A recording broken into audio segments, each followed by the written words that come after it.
Welcome to Fanboy Critic, where we go watch new movies out of theaters and give you our review, both the good and the bad. I'm Jorem Ortiz, and I'll be your fanboy. And I'm Sam McClure, I'll be your critic.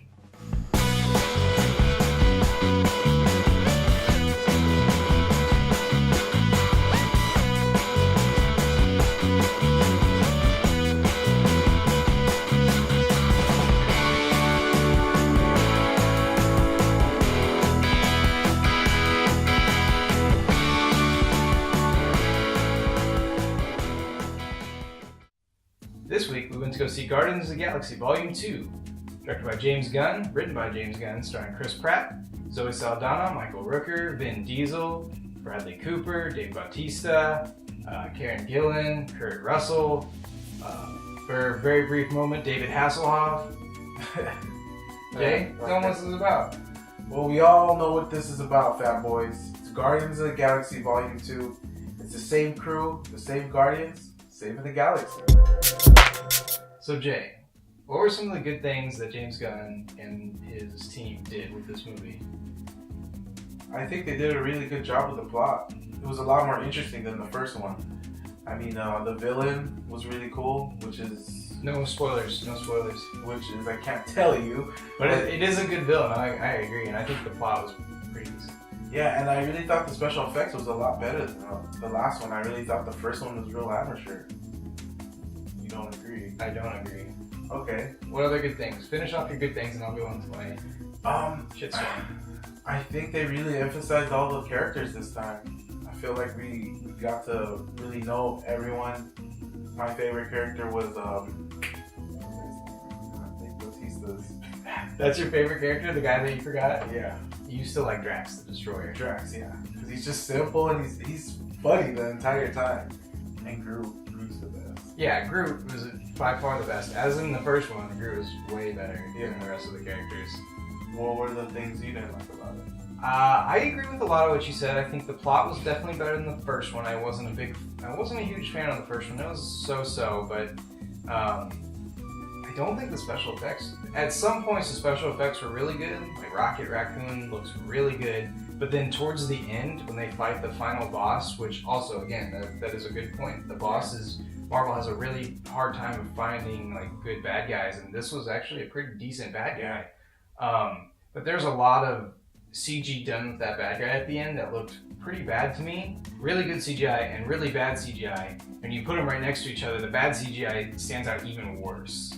Okay. So there's that. The one thing that Marvel always does that I really can't stand is they'll take a really nice moment where you're supposed to be pushing a dramatic moment or an emotion that these characters are feeling. They'll cut it off with a fart joke. Well, not necessarily a fart joke, but like a record scratch joke at the end of a. Yeah. So it completely undercuts like whatever emotion or drama that you're trying to push. I really agree there. Every movie they do it. And Marvel's trying to be funny, I get it. And there were definitely funny moments, but they weren't the record scratch moments for me because they have a pretty decent role going on with the emotion and the drama, and then they're just like record scratch. Drax doesn't get it. Like, yeah, they were trying to do too many things and lead it on to more of this like it's all connected Marvel universe, or like things that even him as a fanboy was like, I don't get that reference, but like hardcore fans maybe get it. Okay, Jay, along with this new formula, you're gonna try and convince not just any viewer at home, but the critics like me why this movie is worth going to see. Alright, critics, you should just go watch this movie just because it's better than the first one. If you hated the first one, if you loved the first one, I can guarantee you this second Volume 2 is way better than the first one. Blows it out the water. I mean, from the plot to the bad guys to the effects, I think they did a lot better. Alright, fanboys, I know why you go to see superhero movies, and it's 4 effects and it's 4 action scenes. And this one doesn't measure up. The effects aren't that good, and the action scenes are pretty lackluster. Like, I can't honestly say that by the end of the weekend, I will remember one specific action scene. Like the first one, I can remember like the prison breakout scene and the final fight with that boss. It's fresh in my mind, and already a majority of those action scenes are fading. I feel like as a fanboy, you're not going to enjoy those parts of it, and that's your favorite parts, right? Do I understand, fanboys? Yeah, you're right. You got me there. All right. How do you feel about this?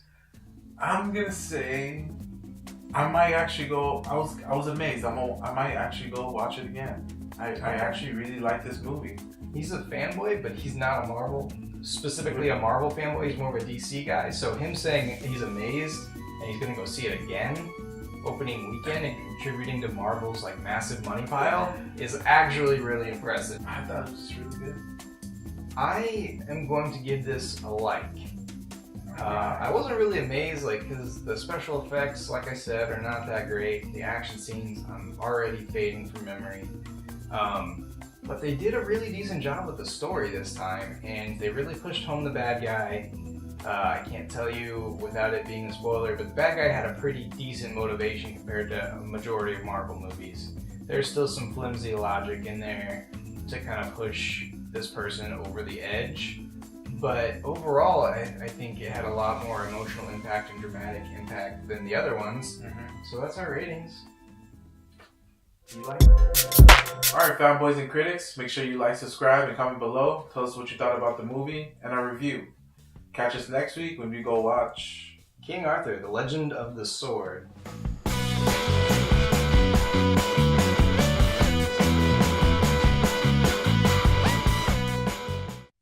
Sam? Yes, ladies. Sam.